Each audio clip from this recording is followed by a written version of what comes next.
Hello मंडळी, नमस्कार. सर्वप्रथम विजयादशमीच्या हार्दिक शुभेच्छा. हा सण श्रीरामाने रावणावर मिळवलेल्या विजयाची आठवण करून देतो. आज मी अशाच एका स्थळाबद्दल बोलणार आहे जे या घटनेशी रिलेटेड आहे, ज्याचं नाव आहे रामेश्वरम. श्रीरामाने लंकेकडे जाण्यापूर्वी शिवाची उपासना केली होती. हे स्थळ या क्षणाचे प्रतीक आहे.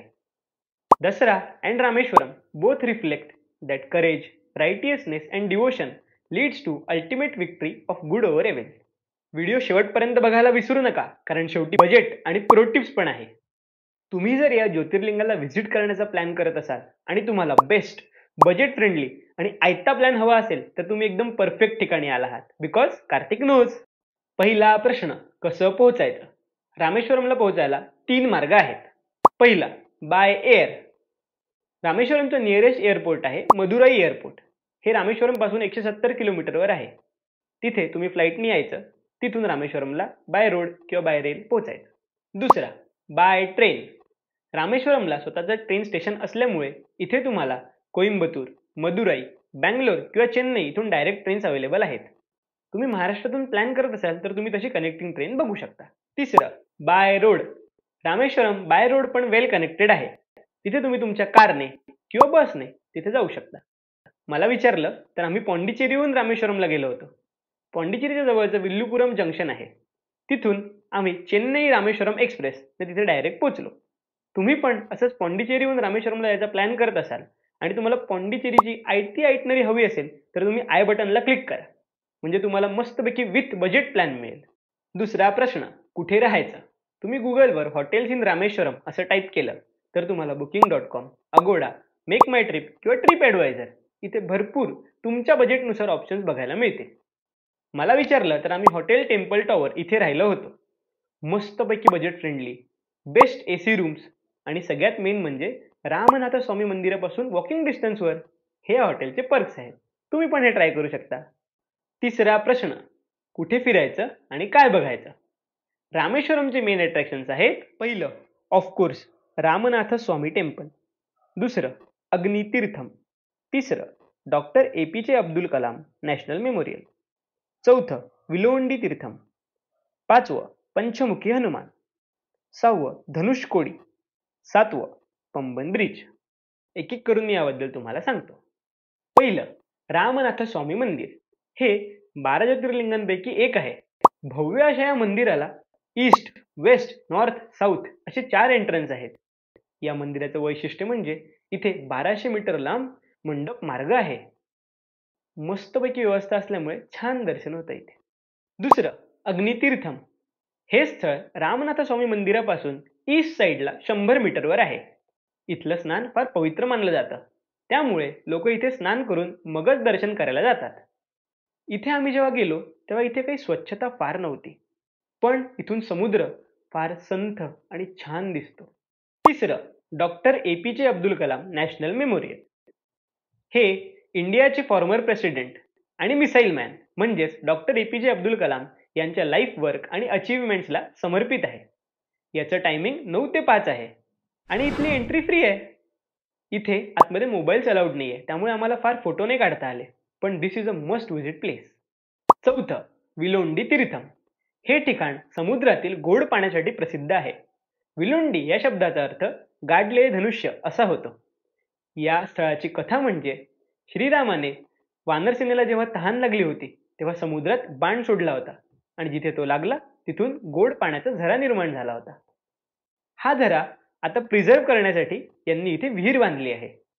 या विहिरीच्या बाजूला खारं पाणी आहे आणि विहिरीत फार गोड पाणी आहे. मी स्वतः पिऊन बघितलं होतं. पाचवं, पंचमुखी हनुमान मंदिर. या मंदिराची कथा म्हणजे रावणाच्या भावाला म्हणजेच अहिरावणाला मारायला हनुमानाने पंचमुखी हे रूप धारण केले होते. या मंदिरात रामसेतूमध्ये वापरले गेलेले दगड प्रिझर्व्ह करून ठेवले आहेत. ते पण तुम्ही बघू शकता. या मंदिरात एंट्री फी नाहीये आणि हे मंदिर संध्याकाळी 6:30ला बंद होतं, त्यामुळे तुमची विजिट तुम्ही तशी प्लॅन करू शकता. सहावं, धनुष्कोडी. या शब्दाचा अर्थ धनुष्याचा शेवट असा होतो. असं मानलं जातं की इथून वानरसेनेने रामसेतू बांधला होता. फार सिनिक असा हा रोड आहे.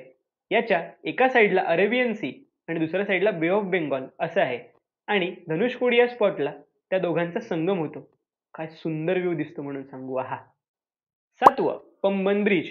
हा ब्रिज रामेश्वरम आणि पंबन गाव याला कनेक्ट करणारा ब्रिज आहे. इथे एक रोड ब्रिज पण आहे आणि रेल ब्रिज पण आहे.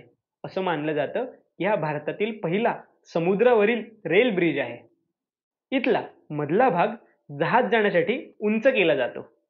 चेन्नई एक्सप्रेस किंवा इतर मूव्हीजमध्ये पण हा ब्रिज दाखवलाय. या व्यतिरिक्त तुम्हाला वेळ असेल तर तुम्ही अरियामन बीच किंवा गंधमदन पर्वतम हे पण करू शकता. 4था प्रश्न, काय खायचं? इथे मंदिराच्या आजूबाजूला टिपिकल साऊथ इंडियन फूड फारच छान मिळतं. आणि इथली मला वाटलेली स्पेशालिटी म्हणजे इथे फक्त पोळीचे पैसे असतात. भाजी आणि रस्सम अनलिमिटेड असतं. इथे आम्ही इडली, वडा, पुरी भाजी मस्तपैकी हाणलं. फारच चविष्ट होतं एकदम. आता पुढचं टॉपिक म्हणजे प्लॅनिंग. रामेश्वरम हे 2 दिवसात कव्हर होऊ शकतं. डे 1ला तुम्ही Ramanatha Swamy temple, Agnitheertham, doctor APJ Abdul Kalam national memorial, Villoondi Theertham आणि पंचमुखी हनुमान एवढं करा. आणि डे 2ला तुम्ही सकाळी धनुषकोडी आणि संध्याकाळी पंबन ब्रिज करून परत या. तरी तुमच्याकडे वेळ उरला असेल तर तुम्ही मी सांगितल्याप्रमाणे अरियामन बीच आणि गंधमदन पर्वतम हे करू शकता. आता सगळ्यात महत्वाचं टॉपिक म्हणजे बजेट. हॉटेल 1500 ते 2000 पर डे पर रूम. याचे 2 रात्रींचे 3000 ते 4000 रुपये. फूड मध्ये breakfast plus lunch plus snacks plus dinner total 800 रुपये प्लस चटर-फटर इज इक्वल टू 200 रुपये. टोटल 2 दिवसांचे 1000 रुपये. Internal transport special auto charges 2000 rupees per auto for all the places. So overall total 7000 per person. आणि couples consider केलं तर 8000 पर couple.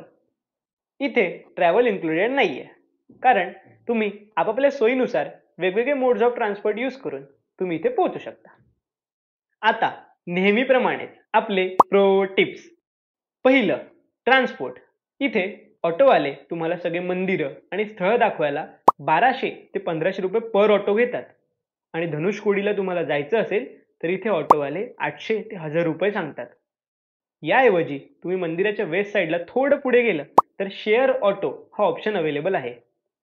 30 ते 50 रुपये पर person मध्ये तुम्हाला APJ अब्दुल कलाम किंवा विलोंडी तीर्थम इथे हे लोक पोहोचवतात.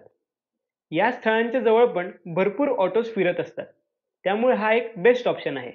आणि धनुषकोडीला जायचं असेल तर इथे गव्हर्नमेंट बसेस अवेलेबल आहेत. मेलसाठी याचं तिकीट 30 रुपये आणि फिमेलसाठी तर फ्री आहे. त्यामुळे कुठे 1000 रुपये आणि कुठे जाऊन येऊन 60 रुपये. तुम्हीच विचार करा. फारच मनी सेव्हिंग हा एक ऑप्शन आहे. प्रॉपर प्लॅनिंग केलं आणि लोकल्ससोबत टायमिंग कन्फर्म केलं तर हा तुमच्यासाठी बेस्ट ऑप्शन आहे. हा जर तुम्ही घेतला तर तुमचं बजेट 1300 ते 1400 रुपयांनी कमी होईल. म्हणजेच तुमचं बजेट 6500 ते 7000 मध्ये फॉर कपल पूर्ण इन्क्लुडेड होईल. दुसरी, कपडे. मंदिरात जाताना तसे साजेसे कपडे घालून जा. मी तर इथे मस्त लुंगी नेसली होती. तिसरी, doctor APJ Abdul Kalam national मेमोरियलला आतमध्ये मोबाईल्स अलाउड नाहीये. त्यामुळे त्याच्या बाहेर काही लॉकर्स आहेत. 10 रुपये देऊन तुम्ही मस्तपैकी तुमचे व्हॅल्युएबल्स त्या लॉकरमध्ये ठेवू शकता. त्यामुळे काहीच टेन्शन राहणार नाही. चौथी, best time to visit. October to April हा बेस्ट टाइम टू विजिट आहे. या काळात इथलं थंड आणि प्लेझंट वातावरण फिरण्यासाठी साजेसं आहे. 5वं, शॉपिंग. इथे देवाच्या मूर्ती किंवा देवाच्या पूजेचे साहित्य फार सुंदर आणि फार स्वस्त मिळतं. इथे आम्ही तर मोठा वाजणारा शंख घेतला होता. तुम्हाला जर या व्हिडिओ रिलेटेड काही प्रश्न पडले असतील तर मला कमेंट्समध्ये सांगा. आणि तुम्हाला अजून माहिती हवी असेल तर मला इंस्टाग्रामला DM करा. चला तर मग या दसऱ्याच्या शुभ मुहूर्तावर सोन्यासारख्या आठवणी निर्माण करूया आणि शेअर करत राहूया. शुभ दसरा.